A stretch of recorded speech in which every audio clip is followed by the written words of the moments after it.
Oh hi! Welcome to a brand new video. My name is Jiggy and this is a brand new video.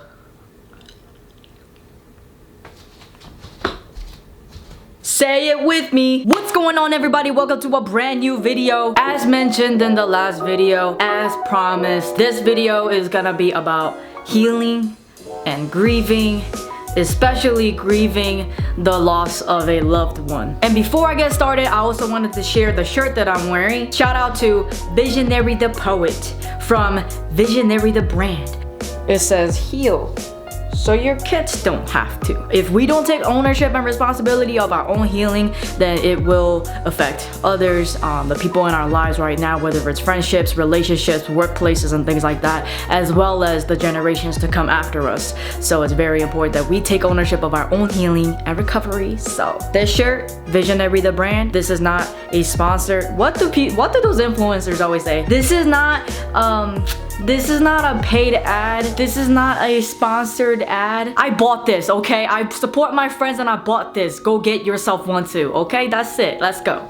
Speaking of brands, also wanted to thank everybody who placed an order for the Vulnerability is Dope shirts. The pre-order started in May, and I know it's August now. Due to the COVID restrictions, like on and off, back and forth, overseas as well as here, and then with the Miss Delta variant coming through, things have gotten really difficult, really complicated, really freaking annoying. But the shirts are finally here. The shirts that were ordered are going out. There is one more issue left. There's one more issue left, but I'm almost done. The shirts are almost at the hands of the rightful owners, but just wanted to thank everybody for your support. Thank you so much for believing in me. Thank you so much for your patience and trust during the process. It literally means the world to me because 90% of the orders, I have no idea who you are. We have never met. You've never met me. You don't even have to trust me, but you did, and I am just so thankful. There were 4 international orders going out with this release. It was going to Germany, Austria, Sweden, and Canada. I'm just so thankful that this message is still going strong. Just wanted to plug that and say thank you so much. Alright everybody, so get comfy. Let's get comfy and cozy. The reason why I'm bringing you into bed with me is because this is where I spend most of my grieving time. This is always where I think the most, reflect the most, pray the most, cry the most. And I'm not talking about bed as in like this bed in particular, but it's always been about whatever bed I'm laying on, whoever's bed it really is, whether it's in a shelter, a motel, a stranger's basement, wherever it is. The bed was always home base for my grieving for me. And with this video, I want to make it very clear that this video is not my intention isn't that I am going to fix your grieving, that I'm going to fix your healing, because that is impossible. I don't have that kind of power. My intentions are pure. I just hope that you can feel seen. Maybe it can help somebody who's grieving for the very first time, and maybe you don't know like what the fuck is going on and you're just like very lost. I'm here to tell you that so am I. So we're in this together. I'm not making this video because I have everything figured out. I'm not making this video because I'm fully, truly 1000% healed, because I think I might honestly always feel very passionate about my mother passing away. I've gotten better at not crying every single time I talk about my mother, but I don't know, it still hits home for me.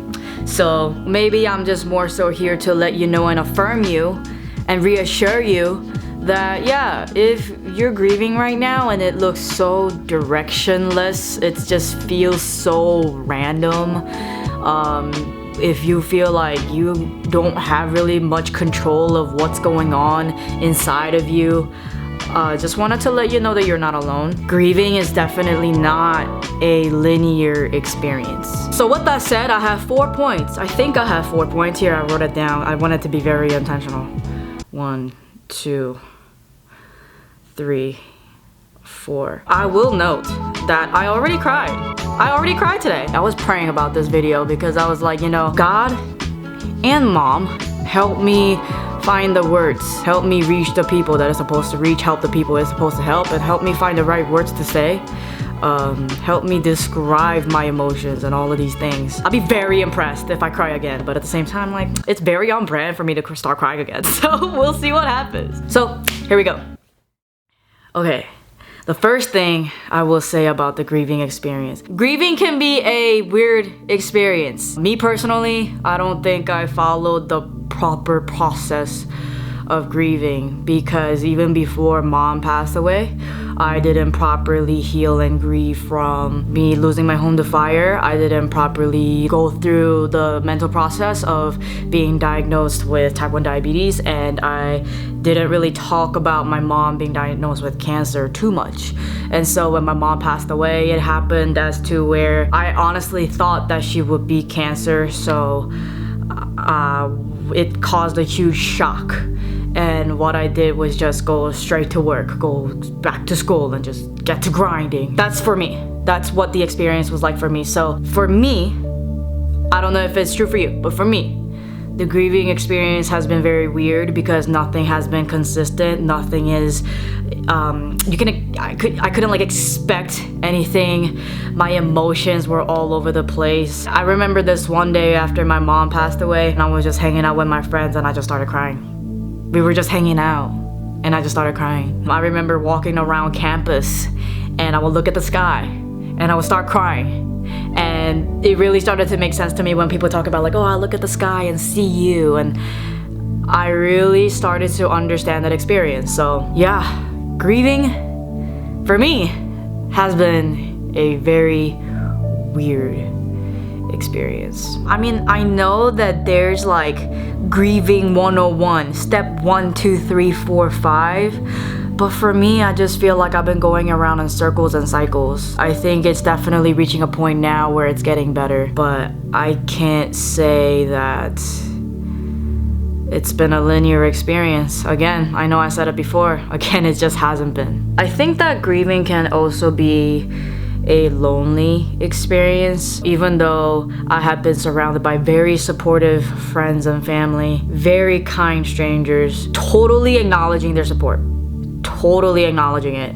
I'm not saying that it's not there. It's just that those moments when I'm alone, those moments when I can't go to sleep, those moments when I'm at a party and everybody's having a great time, but I can't help but feel a little down. Sometimes I feel like I can't keep up with my friends, whatever that might mean, whether it's having fun, hanging out, going out, performance-wise, athleticism-wise, like anything related to life, basically. I felt very behind. I felt as though I was starting to move slower. Also, just how I was starting to get into like arguments with some of my friends. After my mom passed, I went back to school, and I just had no bandwidth, no patience for little bullshit. Like, honestly, just drama. Little detail things that at the time, I understand like why some people might think it was important, but to me it just didn't. In the bigger picture, it just was not important, and I just had no patience for much at all. My mom just died. Like, why would anything else be more important than that? Especially if it's stupid little drama. And I'm not saying like, oh, it's in my opinion that it was stupid drama. No, I'm telling you, I promise you that it was stupid little drama. And I think that when you're in high school, college, maybe even like middle school, those dramas, we become a part of it and we entertain it because we have the bandwidth and it's a little exciting. But after somebody passes away, cut the bullshit. Let's pay attention to what's real. I found myself getting into arguments with some of my closest friends. That's also when I really started to evaluate the people in my life, what is important to them and what is important to me.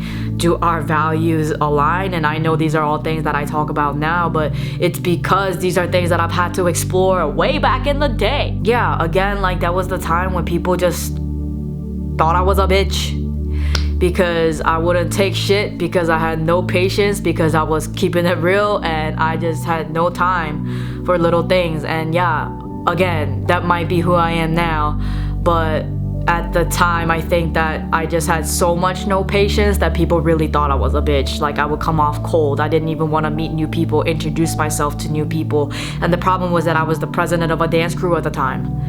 And so how does it look for a president to be antisocial? I actually did have somebody message me years later saying, hey Jiggy, how are you, blah blah blah. He was talking to me about something, but then he circled back to saying like, hey Jiggy, you know what, like, you really surprised me just now, because back when we met, I honestly thought you were He said that I came off cold, and he just felt like he couldn't join the dance crew because of me. And I said, I apologize for how I showed up, but my mom had just died like a month ago. So yeah, it sucks to be grieving and then not be around people who might be able to understand, and then also being called a bitch. Yeah, definitely felt very lonely. Aside from just friends, my family, I feel like, went through a really weird dynamic after my mom passed away, and I don't want to get into it too much because I don't feel comfortable talking about my brother or my dad in public. And yeah, bitch, I do have boundaries when it comes to those things. Everybody always thinks that I share so much because I say that vulnerability is dope, and people actually don't understand that there are a lot of things that I actually keep privately. I'm not stupid. My brother and I did grow up very independently because my mom taught us to be. I think I just wanted to respect my brother's space, and maybe he wanted to respect mine too, and our healing journey just went completely separate. Maybe he took time with his friends to grieve, and I took time with my friends to grieve, because to be honest, I think we can both agree that like our friends are our closest family. I do wish sometimes that my brother and I went through some of the grieving experience together, and I don't think it's too late either. I mean, it's 8 years later, and like I said, like, I don't know if we could ever get over my mom passing away, but I haven't even gotten a chance to that's not true. I haven't even asked him how has it been for him, and he hasn't asked me either, and we just kind of don't talk about it. And I do wonder how it's been for him, because he and my mom were really close. They went through a lot together. I just know that one of the biggest, most important things to my mom and my parents, both my parents, is the relationship between me and my brother. It was really important to my mom that we are close and supportive of one another. I can't say that we're close, but I can say that we have each other's backs. That's all I can say about that. Amazing. Guilt and shame, regrets and what ifs. And seriously, what the fuck? That's what I wrote. Guilt and shame are probably the biggest parts of my healing and grieving experience. I think that it was something that came back and forth. I think it's something that stayed a long time. If this was a book, like, it was definitely the thickest chapter. And sometimes I still fight it too, but I've gotten better at fighting it. Basically, I had so much guilt and so much shame when my mom passed away. The relationship between me and my mom, it's always been, okay, I'm speaking like truthfully, honestly,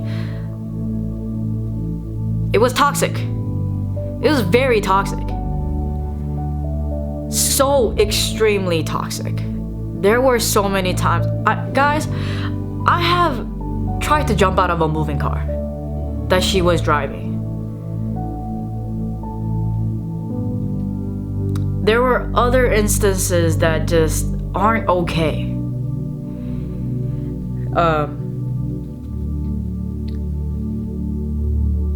And I've always longed for a great relationship with my mom. I've always longed for her support, love, compassion.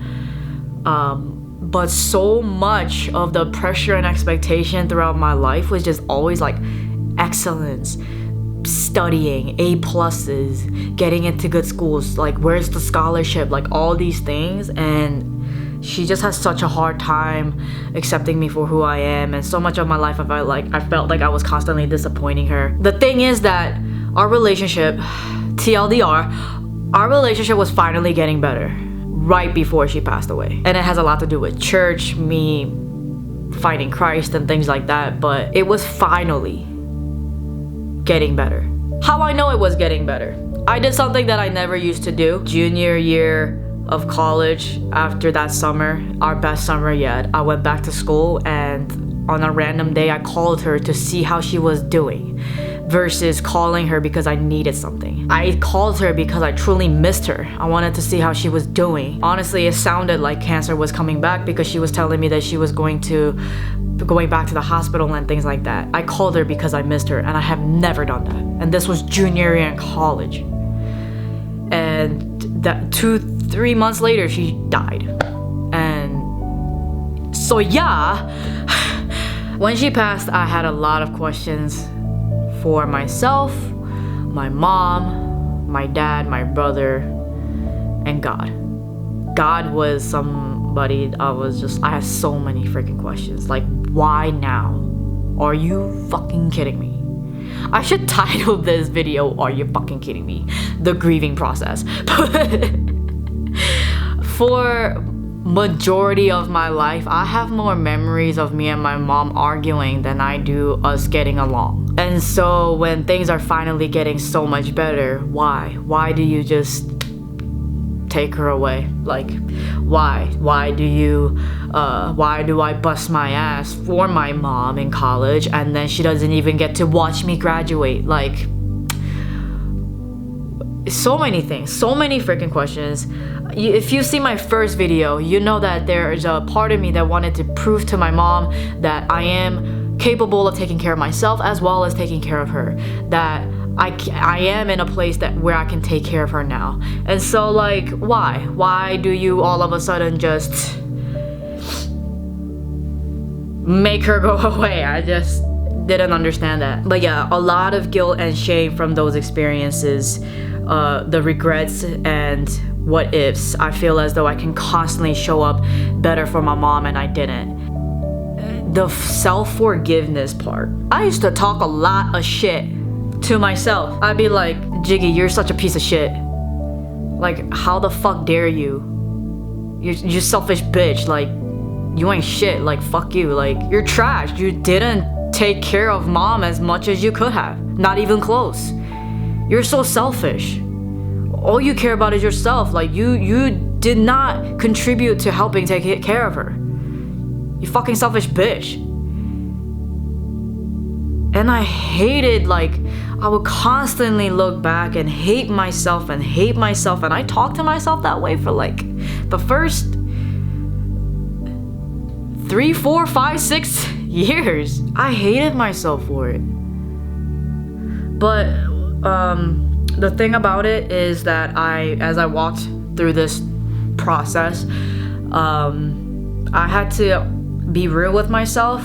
The truth is that she and I had a very toxic relationship. That's just the truth. I showed up the way that I did because she taught me to always keep working. She taught me to always keep studying. When we were in the hospital, I was doing homework the entire time. And I hated myself for that. I was like, why didn't I look up and spend some time with my mom? But my therapist walked me through it, and she was like, Jiggy, 1, you thought she was going to live, and 2, you were only doing what she's taught you to do all of your life. So I started to explore this thing called forgiving myself. I look back at young Jiggy, and I know that she was constantly in fight or flight mode. I know that she always wanted to escape. I used to say that I would be better off in prison.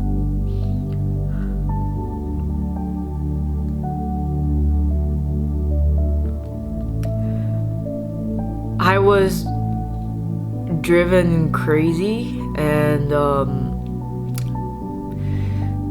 maybe I drove her crazy too. Maybe I just wasn't ever good enough or doing well enough to her, never meeting her expectations and standards. I don't know.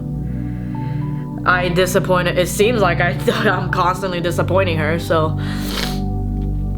But I think also just looking at her patterns, like her generational cycles, like I'm sure that she, I don't know, I think my mom just always put a lot of pressure on herself. But anyways, I just had to put myself back in young Jiggy's shoes. No one ever helped me feel seen or heard, especially in the family. I always was the black sheep of the family, so like, fuck it. That's why I'm so curious how things would be now if she still was alive, because the relationship was getting better. I just think that it's almost impossible for somebody who hasn't been fully healed and properly grieved and has felt compassion from supportive people to constantly show up for others like 100%. And that's why I believe in healing, that's why I believe in grieving, and that's why I understand why I was the way that I was before, and I'm a better person now, and the journey continues. I have to understand that young Jiggy was hurt. I think also losing a loved one can always feel fresh. When my mom passed, my manager at the time told me that when her father passed away, years afterwards, it still felt fresh. And by that, she doesn't mean that, oh, you're never gonna heal. It's just that she would like go to her phone and try to call her dad, even though it had been like 3 years. I get it now because I still feel like my mom's in New York.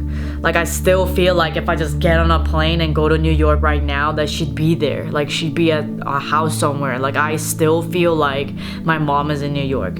And that's just how it feels. Like it's more like a see you later complex than it is a goodbye. And I think that also goes to show when people are like, they're always with you. It's 100% true. I always feel my mom. There are certain moments when I extra feel it, like the day that I went to go get go take my driver's test in New York. I put myself through that jump. I registered myself to a driving school. I didn't have no parents trying to teach me how to drive. So the day of my driver's test, I made the wrong turn and I went to a park and I was passing by all these trees and the sun was beaming through these trees and there was this breeze and I felt the breeze and I was like, whoa, mom is with me. And your girl passed that exam. Yes, she did. But even now, like even if I'm just sitting here and I'm just talking to you guys, I'm just like, oh, she's here. Like, it's not that she's here or there or like sitting over there. To me, it's just like this aura, and also in my heart. Not to sound like a cheesy poster, but like I feel my mom so close to me that like I feel like she's like inside my heart, like she's in here and here. And my last point, this isn't like really my own experience, but it's my wish for you if you're grieving. I hope for you that you take your time grieving. I hope that you take your time healing. Take your time. Not on somebody else's agenda. Not on your time as in like, oh, you're taking time but hurry up. Take your time. Like because chapters and processes of the grieving experience just looks differently, right? So like there might be a chapter where you can't work at all and you can't give yourself off at all. So you need to like stay home or not work or do something. If you need that, do it. If you're able to start working again, do that, but don't forget to take time to heal too. I wish that somebody could have reassured me and reaffirmed me that it's okay if I take time. And granted, I don't know if I had the freedom or not, because when my mom passed away, it was no question whatsoever. Ain't nobody at the table when we were talking about arranging my mom's funeral. Like ain't nobody talking about, oh, when's Nalan like she should leave school and think about re-enrolling later. Like, that was never a part of the conversation. It was like, oh, when's she gonna get on the bus? You know what I wore to my mom's funeral? This is how much I thought she was gonna live. I wore a blue plaid shirt, my Adidas hat, and whatever pants and sneakers. I went home Thanksgiving break, Christmas break, and when I went back for Christmas break, it was New Year's, and then she passed away right after that, and I didn't pack a nice shirt, a suit, no nothing, because I thought she was gonna live. And then I got on the mega bus and went back to Penn State because it was so important that I was the president of a dance crew and we had the biggest performance of the year coming up, because I was a teacher's assistant with a great opportunity for a lecture hall, over 800 students. Granted, without that experience, I wouldn't be who I am today, but that's what I'm talking about. Like, that's when I started to get into arguments more with my friends. People called me bitch because I didn't know how to grieve. I didn't know if I needed help, what kind of help I needed, and who to go for that help. I didn't know anything. Also, at the time, like, I was on my own. After that, I had to just make it on my own in Queens, New York. So I just started working a lot. Man, I used to have these like random breakdowns at work. I don't know how I would have survived like the first summer home after mom passed away if it wasn't for my best friend. She made sure I had something to do, like, or like she just made it available, like for me to get out of the basement. Like, she just made it available for us to do something. Not every single day, but like every other day. And that was a very great summer for me, actually. And you know what? That same best friend, after my mom passed away, she said, oh my God, look.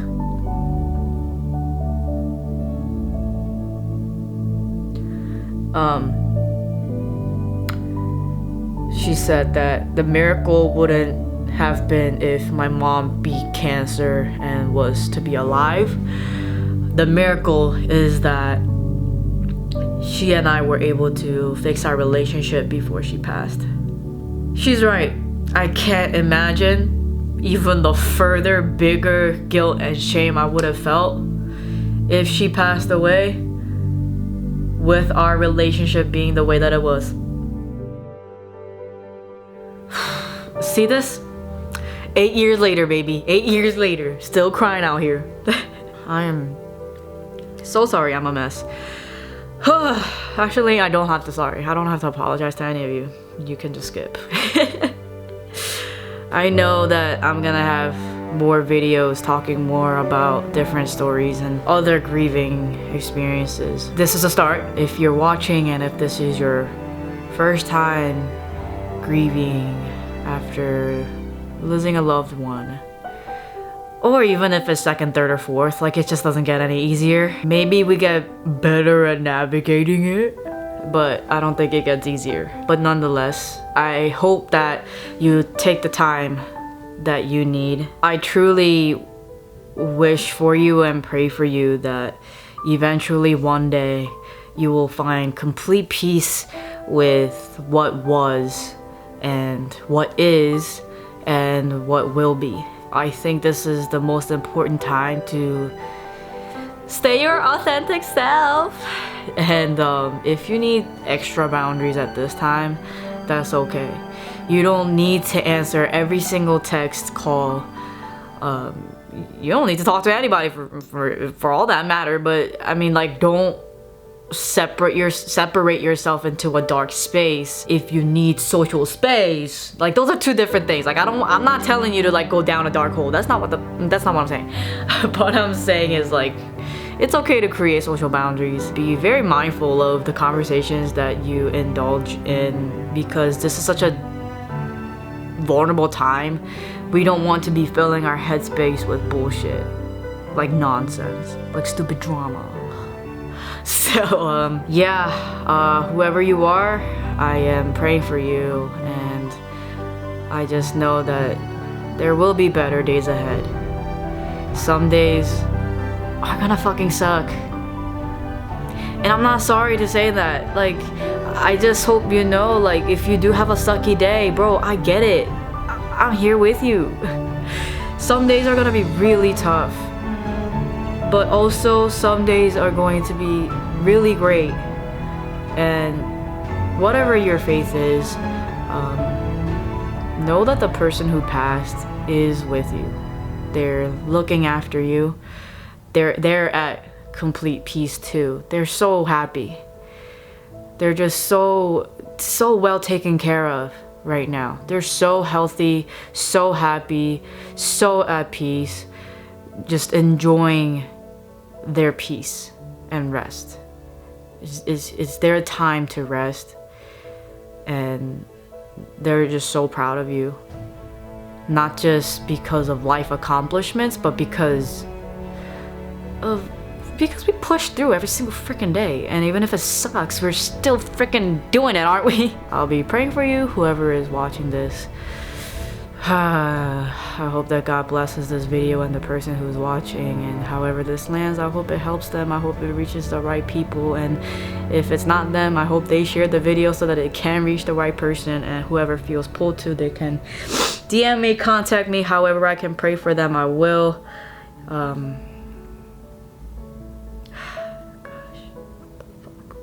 Thank you so much for watching and listening to me talk for so long again, and this time just all this too. I was really excited about my haircut today, but now I'm like what the fuck. Tell me I'm pretty in the comments below. Tell me that I'm pretty, alright? Okay guys, that's it for now. Are you not entertained? Thank you so much for watching. Hope that you like, comment, subscribe, and share the video. And I hope my audio was on the entire time. I didn't check this time. Yes, I did. I checked. I always check.